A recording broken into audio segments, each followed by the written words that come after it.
মানুষ শুধু কোরআন এবং হাদিসের মাধ্যমে সুশাসন চায়, কোনো দলীয় শাসন চায় না। এই দলীয় শাসন কত নিকৃষ্ট, আমরাই তার বাস্তব শিকার। আজকাল অনেক তরুণ জানে না যে এই যে দল আসতে চাচ্ছে, এই তথাকথিত ইসলামী মূল্যবোধের সরকারের মাধ্যমে সীমালঙ্ঘন করা যাবে না। সীমালঙ্ঘন করলেই আপনি ব্যর্থ হবেন। সমাজে কুসংস্কারের জন্য প্রয়োজন একদল নেতাকর্মী, সমৃদ্ধ ইমানদার মানুষ। ওই শক্তি আবার আসতে চাচ্ছে। সাবধান, আমাদের কোনো কর্মী ভোট কেন্দ্রে যাবেন না। এই ভোটাভুটির বিরুদ্ধে আমাদের তীব্র প্রতিবাদ। আমরা কোশ্চিনকালেও এই দলীয় শাসন পছন্দ করি না। দলীয় শাসন কখনোই নির্দলীয় প্রশাসন উপহার দিতে পারে না, জীবনে কখনো পারে নাই। সবর করো, তোমার ঠিকানা হলো জান্নাত। হে আসির পরিবার, ধৈর্য ধারণ করো, তোমার ঠিকানা হলো জান্নাত। আহলে হাদিস আন্দোলন বাংলাদেশ, আসুন পবিত্র কুরআন ও সহিহ হাদিসের আলোকে জীবন গড়ি। আসসালামু আলাইকুম ওয়া রাহমাতুল্লাহি ওয়া বারাকাতুহু।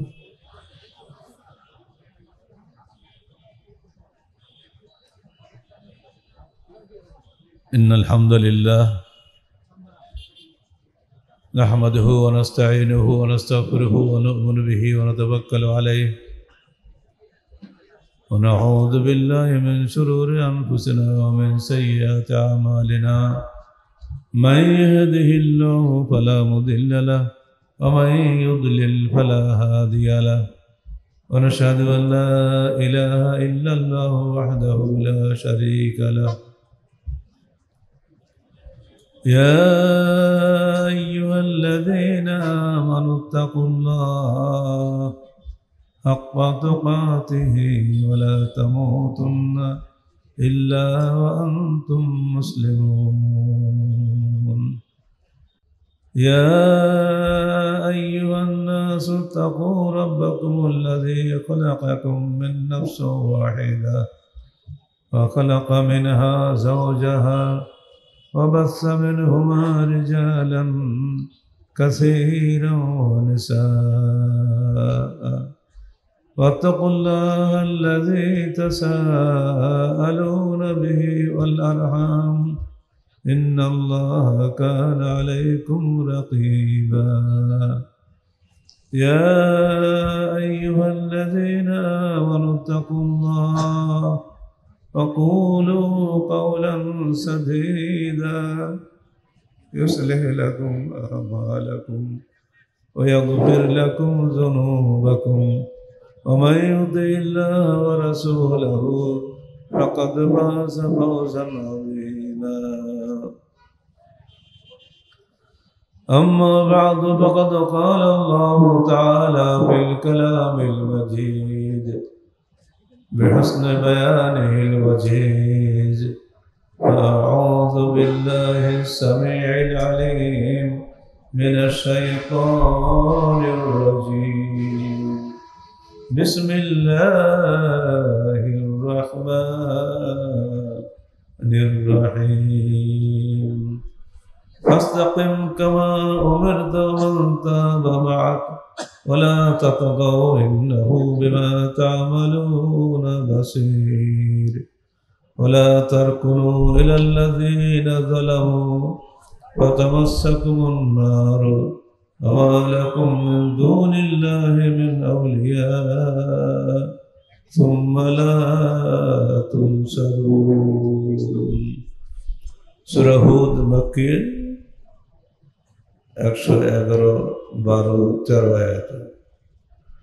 যাবতীয় হামদ ও সানা আল্লাহ রাব্বুল আলামিনের জন্য, যাবতীয় দরুদ ও সালাত শেষ নবী মুহাম্মদ রাসূলুল্লাহ সাল্লাল্লাহু আলাইহি ওয়াসাল্লামের জন্য।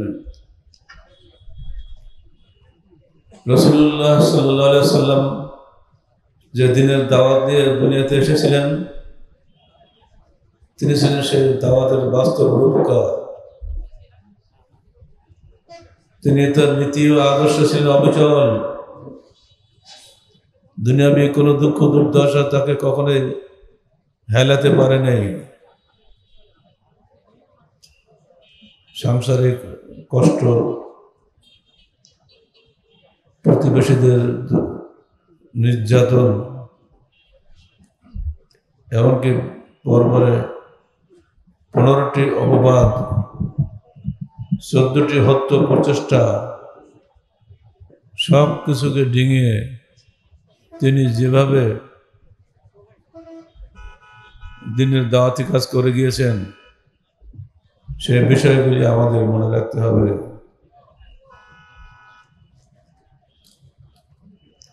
তিনি যে বিষয়টিকে সঠিক ভেবেছিলেন, আল্লাহর পক্ষ থেকে তাকে যে বিষয়টি নির্দেশনা দেওয়া হয়েছিল, সেই বিষয়টির উপরে তিনি দৃঢ় ছিলেন। আল্লাহ পাক তাকে বলছেন, ফাস্তাকিম কামা উমিরতা, তোমাকে যে নির্দেশ দান করা হয়েছে তুমি তার উপরে দৃঢ় থাকো। আমান তাবা মাআকা, এবং তোমার সঙ্গে আরো যারা তওবা করেছে শিরক থেকে, তাদেরকে একই নির্দেশ দেওয়া হচ্ছে যেন পবিত্র কোরআন ও সহিহ হাদিসের আলোকে জীবন গড়ার এই দাওয়াতের উপরে আমরা সবাই দৃঢ় থাকি। আপনারা কি রাজি আছেন? আল্লাহ নির্দেশ তার রসুলের প্রতি, নির্দেশটা রসুল পর্যন্ত হারিয়ে যায়নি, কোরআনে আছে। এখন এই নির্দেশ আমাদের জন্য, ফাস্তাকিম, তোমরা দৃঢ় থাকো। আমরা বলবো আমরাও দৃঢ় থাকলাম, আল্লাহ তুমি কবুল করো। ওমান তাবা মাআকা, যারা তোমার সঙ্গে তওবা করেছে, অর্থাৎ আপনারা যারা আমাদের সঙ্গে একমত হয়েছেন, তাদের সবাইকে আল্লাহ নির্দেশ দিচ্ছেন নিজের আকীদা বিশ্বাসের উপরে দৃঢ় থাকার জন্য। ওয়ালা তাতগাউ ইন্নাহু বিমা তা'মালুনা বাসীর, কোনো অবস্থাতে সীমা লঙ্ঘন করো না, নিশ্চয়ই তোমরা যা কিছু করো আল্লাহ সবই দেখেন। এতে বোঝা যাচ্ছে আমরা সবাই একই লক্ষ্যে অবিচল থাকব, আল্লাহর সন্তুষ্টি হাসিলের জন্য শয়তানের যাবতীয় সীমালঙ্ঘনমূলক বক্তব্য থেকে আমরা দূরে থাকব। এটুকু বলে আল্লাহ ক্ষান্ত হন না, এরপরেই বলছেন, ওয়ালা তারকুনু ইলাল্লাযীনা যালামু, যারা সীমালঙ্ঘনকারী তোমরা তাদের দিকে ঝুঁকে পড়ো না, তাদের দলভুক্ত হয়েও না বলে বলা হচ্ছে তাদের দিকে ঝুঁকে পড়ো না। তাহলে কি হবে? তামাসসাকুমুন নার, জাহান্নামের আগুন তোমাদেরকে স্পর্শ করবে। ওয়া লাকুম মিন দুনিল্লাহি মিন আউলিয়া, আর আল্লাহকে ছেড়ে তোমাদের কোনো আউলিয়া নেই, কোনো বন্ধু নেই। সুম্মা লা তুনসারুন, অথবা তোমরা আর সাহায্য করতে হবে না। যদি আমরা সীমালঙ্ঘন করি, জালেমদের দিকে ঝুঁকে পড়ি, একবার ঝুঁকে পড়লেই কিন্তু কাজ শেষ। পবিত্র কোরআন ও সহিহ হাদিসের আলোকে জীবন গড়ার যে তৌফিক আল্লাহ আমাদেরকে দিয়েছেন, এখান থেকে যেন আমরা কেউ ডানে বায়ে না তাকাই, এই নির্দেশনা আল্লাহ আমাদের দিচ্ছেন। উপরের দুটি আয়াতে ওর 8টি বিষয় বলা হয়েছে। এক, আল্লাহর আদেশ নিষেধের উপরে অবিচল থাকা, আল্লাহর আদেশ নিষেধের উপরে অবিচল থাকার এই নির্দেশনা আসছে এই আয়াতের মাধ্যমে। 2, সাথী তওবাকারীদেরকে অবিচল থাকতে হবে, এর মধ্যে সংগঠনের প্রতি ইঙ্গিত রয়েছে। যদি আপনার কোনো সাথী না থাকে আপনি একা একা টিকে থাকতে পারবেন না। এজন্য আপনাকে অবশ্যই যেখানে আপনি যাবেন, যে অঞ্চলে আপনি যাবেন, আগে সাংগঠনিক দিনই ভাই আপনাকে সংগ্রহ করতে হবে। না থাকলে চেষ্টা করে যেতে হবে দিনই ভাই তৈরি করার জন্য। সংগঠনভুক্ত মানুষের কাছে মনে হবে যে আমি নিজের মানুষের কাছে এসেছি। যদি আপনাদের মধ্যে এরকম না থাকে তাহলে এই আয়াতটা ব্যর্থ হয়ে যাবে। 3 নম্বর, সীমালঙ্ঘন করা যাবে না। সীমালঙ্ঘন করলেই আপনি ব্যর্থ হবেন।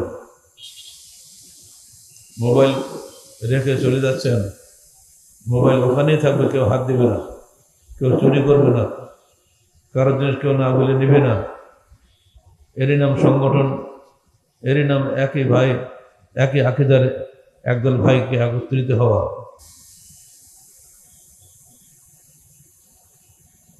মা বোনরা সম্মেলনে এসেছেন, এবার বিভিন্ন জেলার মহিলা সংস্থা থেকে অনেকেই দায়িত্বশীল এসেছেন, তারা তাদের দায়িত্ব পালন করে যাচ্ছেন। এবার তাদের মধ্যে ব্যাপক সমাগম আমরা লক্ষ্য করছি। আমাদের মহিলা সংস্থা যে সারা দেশে ব্যাপক হারে কাজ করছে, এটা আমরা কিন্তু আগে বুঝতে পারি নাই। আমরা তাদেরকে স্বাগত জানাচ্ছি। তবু এর মধ্যে কিছু দুষ্ট মহিলা বোরকা পরে ঢুকে পড়বে, তারা আপনাদের গলার চেন চুরি করার চেষ্টা করবে।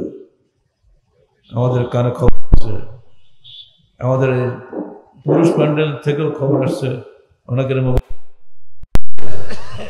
যদি এইগুলো বদনাম যদি আমাদের ইস্তেমা হয়ে যায়, তো এর চাইতে বড় বদনাম কিন্তু আর কিছুই নাই। সাবধান, প্রত্যেকেই ইবলিস থেকে সাবধান থাকবেন। আল্লাহ সকল কাজ দেখছেন। ইন্নাহু বিমা তা'মালুনা বাসীর। এই আয়াতের শেষে বলা হচ্ছে, তোরা যে যা কিছু করছো সব কিছু আল্লাহ দেখছেন। মনিবের সামনে কাজ করলে চাকর যেমন কাজে ফাঁকি দিতে পারে না, আল্লাহর সামনে কোনো কাজ করলে বান্দার তেমনি ফাঁকি দিতে পারে না। চুরি করলেও আল্লাহ দেখতে পায়। খবরদার, যে চোর, সাবধান হও, তোমাকে আল্লাহ দেখছেন, তোমার বিপদ আছে সামনে। দুনিয়া তোমার শাস্তি না হলে আখিরাতে শাস্তি অবধারিত। সেই শাস্তির হাত থেকে বাঁচার কোনো ক্ষমতা তোমার নেই, তোমাকে কেউ সাহায্য করবে না। 3 নম্বর, জালেমদের প্রতি ঝুঁকে পড়বে না। যারা জালেম হয়ে গেছে তাদের থেকে ঝুঁকি পড়া যাবে না। যারা আপনার সংগঠন থেকে বেরিয়ে গেছে তারা নিঃসন্দেহে জুলুম করেছে নিজেদের উপরে। এই জুলুমের পরিণতি ভালো হয়নি, হবেও না কোনোদিন। আমরা যেন তাদের থেকে ঝুঁকে না পড়ি, এই বিষয়টি আমাদেরকে আল্লাহ পাক নির্দেশ দিচ্ছেন। যদি ঝুঁকে পড়ি, আল্লাহ বলছেন তার জন্য বা তামাশাকুম নার, জাহান্নামের আগুন তাকে স্পর্শ করবে। আমা লাকুম মিন দুনিল্লাহি মিন আউলিয়া। সেদিন কোনো বন্ধু থাকবে না। কিয়ামতের দিন আমাদের কোনো বন্ধু থাকবে না আল্লাহ ছাড়া। অতএব আল্লাহর বাণী, আল্লাহর দেওয়া বিধান মেনে চলে আমাদের কর্তব্য হবে। আর সেদিন আমরা কারোর মধ্যে কোনো সাহায্য প্রাপ্ত হব না, কোনো মানুষ আমাদের সাহায্য করবে না আল্লাহ ব্যতীত। মনে রাখবেন, যেদিন কোনো ছায়া থাকবে না আল্লাহ ছায়া ব্যতীত। আজকে আমাদের মাথার উপরে শামিয়ানা ছায়া রয়েছে, কিয়ামতের প্রখর অগ্নি বন্যার মধ্যে আল্লাহর ছায়া ব্যতীত কোনো ছায়া থাকবে না। সেদিন 7 শ্রেণীর লোক আল্লাহর ছায়া নিচে ছায়া পাবে না।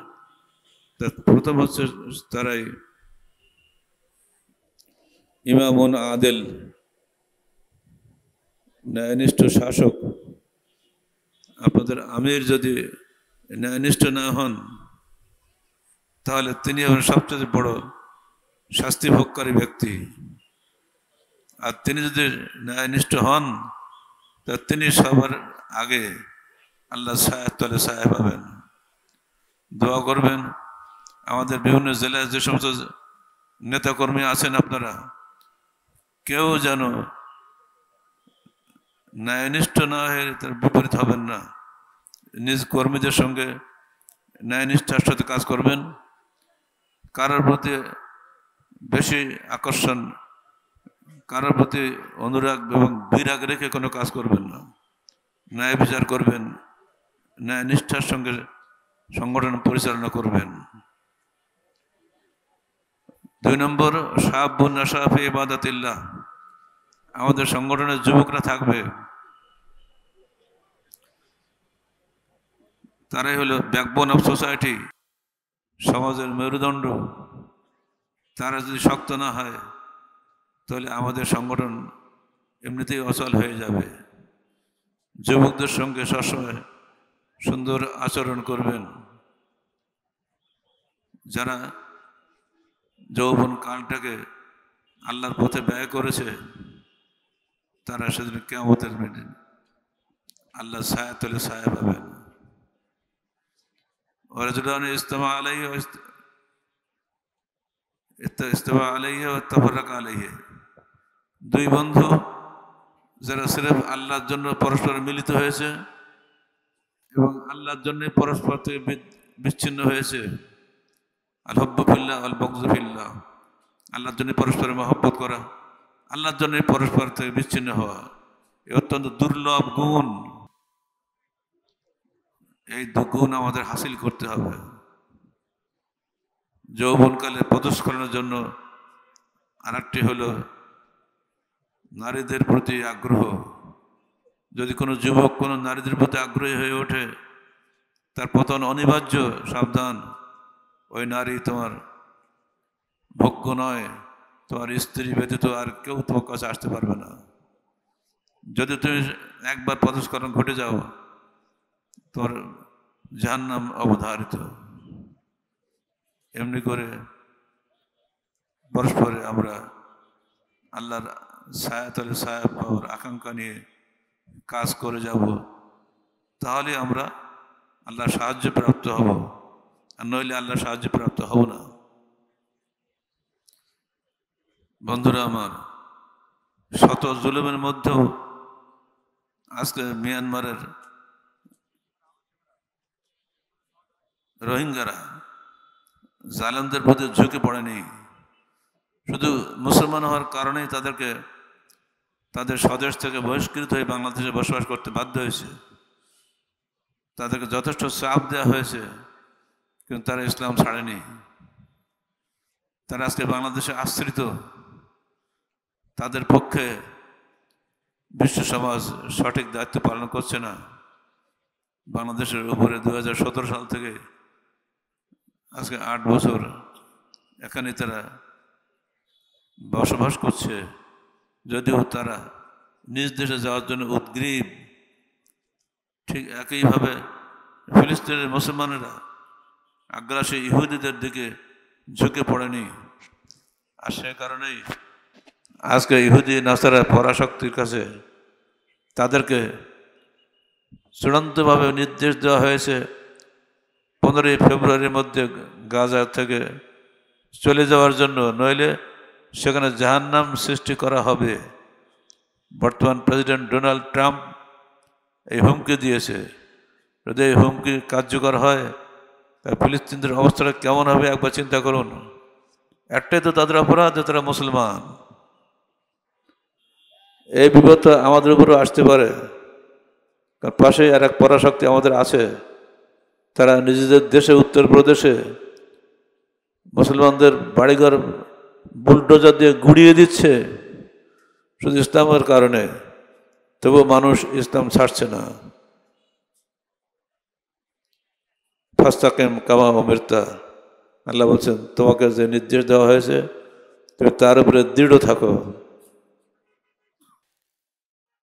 আবু বকর রাদিয়াল্লাহু তাআলা আনহু একদিন জিজ্ঞেস করলেন, হে আল্লাহ রসুল, আপনি অল্প বয়সে বুড়িয়ে গেলেন, আপনার চুল পাক ধরেছে। উনি বললেন, দেখো শাইয়াবাতনি হুদ ওয়াল মুরসালাত ওয়া কুববিরাত, আমাকে বৃদ্ধ করেছে সূরা হুদ, মুরসালাত, কুববিরাত, এসব সূরাগুলো। যা শামসু কুববিরাত, যেদিন সূর্য আলোহীন হয়ে যাবে। কিয়ামতের দিনের এই কৈফিয়ত দেওয়ার ভয়ে আমি অল্প বয়সে বুড়া হয়ে গেছি।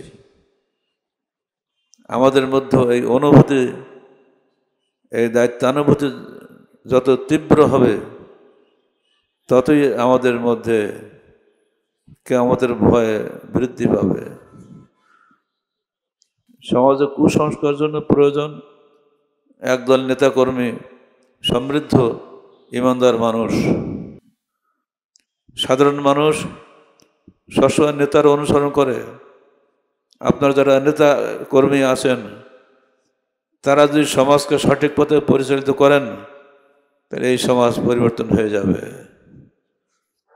আজকে ডক্টর ইউনূসের সরকার ভোটে আসেনি, কিন্তু বিশ্ব সমাজ তাদেরকে মেনে নিয়েছে, কারণ এদেশের সাধারণ মানুষ তাদেরকে সমর্থন দিয়েছে। দলীয় শাসনের যে বোঝা তাদের উপরে ছিল, সেই বোঝার পরিবর্তে নির্দলীয় শাসন এসেছে, মানুষ হাফ ছেড়ে বেঁচেছে। এটা কে না জানে যে দলীয় শাসন কোশ্চিনকালেও নির্দলীয় প্রশাসন উপহার দিতে পারে না। এটা যে কোনো মানুষ বুঝে। আবারও সেই দলীয় শাসন জাতির স্কন্ধে চেপে বসার জন্য উন্মুখ হয়ে আছে। আহলে হাদিস আন্দোলন বাংলাদেশের কর্মীরা ইসলামী খেলাফত চায়, তারা কোশ্চিনকালেও কোনো দলীয় শাসন চায় না। এই দলীয় শাসন কত নিকৃষ্ট আমরাই তার বাস্তব শিকার। আজকাল অনেক তরুণ জানে না যে এই যে দল আসতে চাচ্ছে, এই তথাকথিত ইসলামী মূল্যবোধের সরকারের মাধ্যমে আমরা 2005 সালে বিনা কারণে নির্যাতিত হয়েছিলাম। কারা নির্যাতনের কঠিন অভিজ্ঞতা এখনো যখন মনে আসে, তখন আমাদের ভেতরটা কেঁপে ওঠে। কী পাপ করেছিলাম আমরা নিজেরাই জানি না। অথচ 10টা মামলা, আমি নাকি মানুষ খুন করেছিলাম। আসে খুনের শাস্তি হিসেবে আমাকে যদি প্রমাণ করা না যায়, তাহলে কমপক্ষে যাবজ্জীবন কারাদণ্ড তো হবেই। আর সেজন্যই সেদিন বলা হয়েছিল, তৎকালীন সময় দেশের ইসলামী নেতারা বলেছিলেন, আমরা চাই তাকে অন্তত 14 বছর কারাগারে রাখতে, যাতে তাদের এই আন্দোলনটা মরে নিঃশেষ হয়ে যায়। এই কথা যারা বলেছিলেন তারা কিন্তু এখন দুনিয়াতে নাই। ওই শক্তি আবার আসতে চাচ্ছে। সাবধান, আমাদের কোনো কর্মী ভোট কেন্দ্রে যাবেন না। এই ভোটাভুটির বিরুদ্ধে আমাদের তীব্র প্রতিবাদ। আমরা কোশ্চিনকালেও এই দলীয় শাসন পছন্দ করি না। দলীয় শাসন কখনোই নির্দলীয় প্রশাসন উপহার দিতে পারে না, জীবনে কখনো পারে নাই। জাতি সাবধান। আহলে হাদিস আন্দোলন বাংলাদেশ সবসময় ইমারত বায়াত ভিত্তিক সংগঠন। আজকে যারা নির্দলীয় শাসন চালাচ্ছেন বটে, কিন্তু তাদের মধ্যে কোনো আমির নাই, যে আমিরের কাছে তারা বায়াত করে নাই। সুখে দুঃখে তারা তাকে মেনে চলবে এমন কোনো নিশ্চয়তা তাদের মধ্যে নাই। ফলে তাদের মধ্যেও শুরু হয়েছে মারামারি, কাটাকাটি। এটা আপনারা দেখতেই পাচ্ছেন। তরুণ ছেলেদের মাধ্যমে একটা বিপ্লব ঘটেছে। সেই বিপ্লবকে সাধারণ মানুষ গ্রহণ করে নিয়েছে নির্দলীয় শাসন হওয়ার কারণে। এই নির্দলীয় শাসন বেশিক্ষণ টিকতে দিবে না মানুষেরা। বিভিন্ন দলের নেতাকর্মীরা যেভাবে পিছিয়ে লেগেছে, এই নির্দলীয় শাসন বেশি দিন টিকবে না। আমরা বিভিন্ন রাজনৈতিক দলের নেতাদেরকে আবেদন জানাচ্ছি, আপনারা দলীয় শাসন কায়েম করার জন্য উদগ্রীব হবেন না। সাধারণ মানুষ কিন্তু আপনাদেরকে পছন্দ করে না। বরং বলবো যে ডেভিল হান্ট যে করা হচ্ছে, এখন শয়তান খুঁজে বেড়ানো হচ্ছে, এগুলো কারা? এগুলো তো কারা তো আমরা বুঝতেই পারছি। যারা এই দলবাজি করে সংগঠন করেন এবং সেখানে সব কিছুকে করতে চাচ্ছেন, তাদের দলের নীতি অনুযায়ী দেশটাকে ঢেলে সাজাতে চাচ্ছেন, আপনাদের কথা দেশ ছেলে সাজাবে না। আহলে হাদিস আন্দোলন বাংলাদেশ বলতে চায়, মানুষ শুধু কোরআন এবং হাদিসের মাধ্যমে সুশাসন চায়, কোনো দলীয় শাসন চায় না। বন্ধুরা আমার, আমাদের সমাজের কুসংস্কার দূর করার জন্য একদল সংস্কারবাদী নেতা কর্মী প্রয়োজন। আর এটাই হলো সংগঠন। আল্লাহর নামে যারা অঙ্গীকারাবদ্ধ, আল্লাহর নামে যারা অঙ্গীকারাবদ্ধ হয় নাই, তারা কোশ্চিনকালে দলবদ্ধ হতে পারে না। আল্লাহ বলছেন, ইন্নাল্লাহ ইউহিব্বুল্লাযীনা ইউকাতিলুনা ফি সাবিলিহি সাফফান কান্নাহুম বুনিয়ানুম মারসুস। নিশ্চয়ই আল্লাহ ভালোবাসেন তাদেরকে যারা আল্লাহর রাস্তায় সংগ্রাম করে সারিবদ্ধভাবে, যেন তারা শিশুতলা প্রাচীর। শিশুশালা প্রাচীরের ন্যায় যারা সারিবদ্ধভাবে সংগ্রাম করে তাদেরকে আল্লাহ পছন্দ করেন। আমরা আল্লাহর পছন্দনীয় বান্দা হতে চাই। আন সাওবানা ক্বালা ক্বালা রাসূলুল্লাহ সাল্লাল্লাহু আলাইহি ওয়াসাল্লাম লা তাযালু তায়ফাতুম মিন উম্মতি জাহিরিনা আলাল হক্ক লা ইয়াযুররুহুম মান খাযালাহুম হাত্তা ইয়াতি আমরুল্লাহ ওয়া হুম কাযালিক, রাওয়াহু মুসলিম। আল্লাহ রসুল আমাদেরকে সুসংবাদ শুনিয়ে গিয়েছেন, আমার উম্মতের একদল লোক কিয়ামত পর্যন্ত বিজয়ী থাকবে, সত্যের উপরে তারা দাঁড়িয়ে থাকবে। তাদেরকে অনেকে ছেড়ে যাবে কিন্তু তাদের কোনো ক্ষতি করতে পারবে না। ওই অবস্থাতেই তারা আল্লাহর পথে দৃঢ় থাকবে। হাত্তা ইয়াতিয়া আমরুল্লাহ ওহুম কাযালিক, কিয়ামত এসে যাবে কিন্তু তারা ওইভাবে দাঁড়িয়ে থাকবে। আপনার কি সেই দল হতে রাজি আছেন? কিয়ামত পর্যন্ত আমাদের জীবনে মৃত্যুটা কিয়ামত। এই যে মাতাল ইনসান ফাকাত কামাত কিয়ামাতুহু, মানুষ যখনই মরে যায় তার কিয়ামত শুরু হয়ে যায়। আমরা আমাদের মৃত্যুটাকে আহলে হাদিস আন্দোলনের উপরে দৃঢ়ভাবে থাকার মৃত্যু হিসেবে কামনা করি। আমরা অন্য কোনো বাতিল সংগঠনের সঙ্গে আপোষ করে দুনিয়ায় কিছু পাওয়ার চেষ্টা করি না। প্রত্যেকে কিয়ামতের দিন স্ব দায়িত্বের হিসাব দেওয়ার জন্য প্রস্তুত থাকতে হবে। যেমন আল্লাহ বলেছেন, ইয়াওমা ইউহশারু আ'দাউল্লাহ ইলান নার ফাহুম ইউজাউন। হে বান্দা, স্মরণ করো সেদিনের কথা যেদিন আল্লাহর শত্রুদেরকে জাহান্নামের দিকে হাঁকিয়ে নেওয়া হবে। হাত্তা ইযা মা জাউহা শাহাদা আলাইহিম সামউহুম ওয়া আবসারুহুম ওয়া জুলুদুহুম বিমা কানু ইয়ামালুন। যখন তাদেরকে জাহান্নামের কাছাকাছি নিয়ে যাওয়া হবে তখন তাদের মুখ বন্ধ করা হবে, সাক্ষ্য দেবে তাদের বিরুদ্ধে তাদের কান, তাদের চোখ, তাদের দেহের ত্বক বা চামড়া। এখন তো আমি কথা বলছি, আমার জবান বন্ধ করার কোনো ব্যাপারই না। আল্লাহ হুকুম দিলে জবান বন্ধ হয়ে যাবে। আর সেদিন আমার দেহের চর্ম, আমার সমস্ত কর্মের হিসাব বলে দিবে যে আপনি অমুক দিন অমুক সময় এই অন্যায় কাজ করেছিলেন। আমার কিছুই বলার ক্ষমতা থাকবে না। আলিয়ামা নাখতুম আলা আফওয়াহিহিম ওয়া তুকাল্লিমুনা আইদিহিম ওয়া তাশহাদু আরজুলুহুম বিমা কানু ইয়াকসিবুন। আল্লাহ বলছেন, আজকে আমরা তোমাদের জবানের মোহর মেরে দিব, আমাদের সঙ্গে কথা বলবে তোমাদের হাত এবং তোমাদের পা, যা তোমরা দুনিয়াতে উপার্জন করেছিলে। অতএব মানুষ নিজের পরকাল সম্বন্ধে চিন্তা করো। কিয়ামতের মাঠে তোমার নিজের দেহে সাবান দিয়ে যাকে ঘষে মেজে সাফ করেছিলে গোসল করার সময়, সেই চামড়াই তোমার বিরুদ্ধে যেন কথা না বলে সেদিন। নিজের জবান বন্ধ হয়ে যাবে কিন্তু দেহ, তোমার চক্ষু, তোমার কর্ণ যেন তোমার বিরুদ্ধে সাক্ষ্য না দেয়। এজন্য আগে কানকে মুসলমান করতে হবে। কানে যেন এমন বাদ্যযন্ত্র না শোনে যা শুনলে আমার হৃদয়ের গভীরে রেখাপাত করে। আমার চোখ যেন এমন দৃশ্য না দেখে, এমন বই না পড়ে যা পড়লে আমার হৃদয়ে রেখাপাত করে। ঠিক অমনিভাবে আমার দেহের চামড়া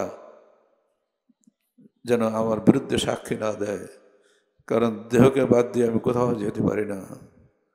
অতএব আল্লাহ পাক আমাদের সবার মধ্যে এই অনুভূতি সৃষ্টি করে দিন যাতে আমরা আমাদের সার্বিক জীবনকে পবিত্র কোরআন ও সহিহ হাদিসের আলোকে গড়ে তুলতে পারি।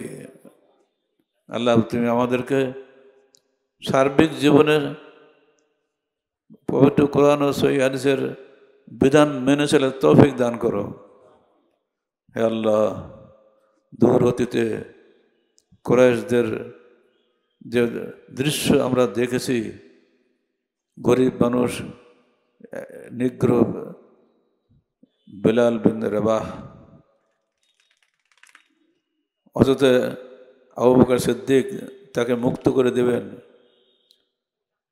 ইয়াসির আরাফাতের, ইয়াসির পরিবারের সে দৃশ্য আমরা আজও বলতে পারি না। নির্যাতিত হচ্ছে, ইয়াসিরকে মেরে ফেলা হলো, তারপরে তার স্ত্রীকে ডেকে আনা হলো, দুই দিকে উট চালিয়ে দেওয়া হলো, ইয়াসিরের স্ত্রীর দুদিকে পাশ ছেড়ে দেহটা দ্বিখণ্ডিত হয়ে গেল। এবারে অভিশপ্ত আবু জাহাল তার বর্ষা দিয়ে তার গুপ্তাঙ্গে আঘাত করলো, মুসলমান হওয়ার স্বাদ আস্বাদন করো। এরপরে পালা এলো তরুণ, তার একমাত্র সন্তান আম্মার বিন ইয়াসির এর পালা। তাকে পানি দিয়ে চুপানো হলো, মোহাম্মদের সঙ্গে কুফরি করো না, আমি পারবো না। আবার চুপানো হলো, মেরে ফেলবে, পানি খেয়ে খেয়ে পেট ফুলে গেল। এবার তাকে বাধ্য করা হলো, যদি সে না বলে তাকে পানিতে চুপিয়ে মেরে ফেলে দেওয়া হবে।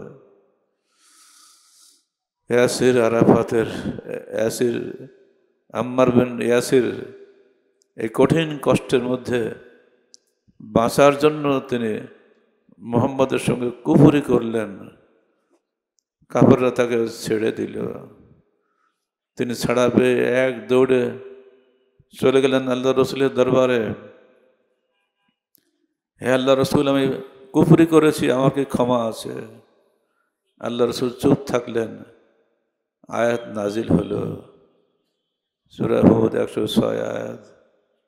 বলা হলো, ইল্লা মুতমাইন্নাম বিল কুলুব, যদি কেউ কুফরি বাক্য উচ্চারণ করে কিন্তু তার অন্তর পরিচ্ছন্ন ছিল, সে ব্যক্তি ক্ষমা পাবে। এই আম্মার পরবর্তীকালে 93 বছর বয়স পর্যন্ত বেঁচে ছিলেন। খন্দকের যুদ্ধ হচ্ছে, সবাই ইট বহন করছে, গর্ত খুঁড়ছে, ভরাট করছে, যাতে কাফেররা ওই ক্যানাল পার হয়ে মদিনায় হামলা করতে না পারে। সেজন্য আল্লাহ রসুলের হুকুমে ওই ক্যানাল ভরাট করা হচ্ছে। খন্দক মানে ক্যানাল, নালা খোঁড়া হচ্ছে। আর সেইখানে ঘরমাক্ত কলে ভরে আম্মারকে দেখে আল্লাহ রসুল সাল্লাল্লাহু আলাইহি সাল্লাম বললেন, তাকতুলহুল ফিআতুল বাগিয়া, একে হত্যা করবে বিদ্রোহী দল। আম্মার বিন ইয়াসির সবসময় সে অপেক্ষায় থাকতেন, কখন আমি শহীদ হব। যেভাবে আমার বাপ শহীদ হয়েছেন, যেভাবে আমার মা শহীদ হয়েছেন।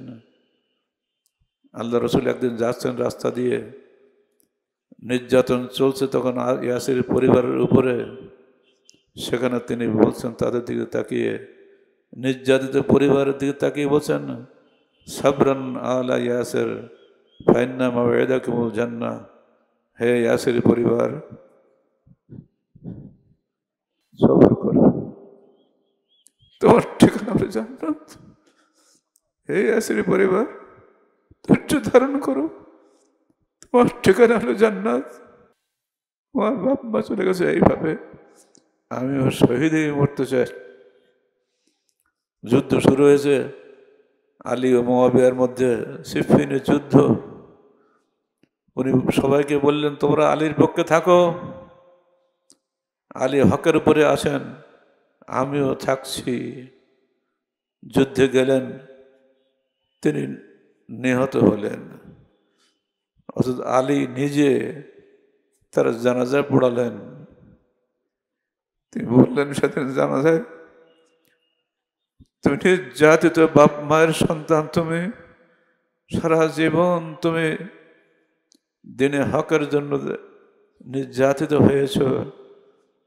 আজকেও আমি তোমার জানাজা পড়ছি, আমি আল্লাহর কাছে প্রার্থনা করছি, আল্লাহ যেন তোমাকে জান্নাতুল ফেরদাউস নসিব করেন। এই হলো ইসলামের জীবন। হকের উপরে দৃঢ় থাকতে হলে তাকে অবশ্যই যে কোনো মূল্যে, যে কোনো বাধার মুখে অবিচল থাকতে হবে। ফাস্তাকিম কামা উমিরতা, যেভাবে তোমাকে নির্দেশ দেওয়া হয়েছে সেইভাবে তুমি দৃঢ় থাকো। আপনারা রাজি আছেন? যে দাওয়াত নিয়ে আমরা কাজ করে যাচ্ছি, সমাজ সংস্কারের যে দাওয়াত, এই দাওয়াত ঘরে ঘরে পৌঁছে দিবেন এবং জনগণকে সচেতন করবেন যেন তারা দলীয় প্রশাসনের পিছনে ছুটে নিজেদের নির্দলীয় চরিত্র হারিয়ে না ফেলেন। আল্লাহ পাক আমাদেরকে যে কোনো মূল্যে দিনের উপরে দৃঢ় থাকা তৌফিক দান করুন। আকুলু কওলি হাযা আস্তাগফিরুল্লাহ লি ওয়া লাকুম ওয়া লিসাইরিল মুসলিমিন।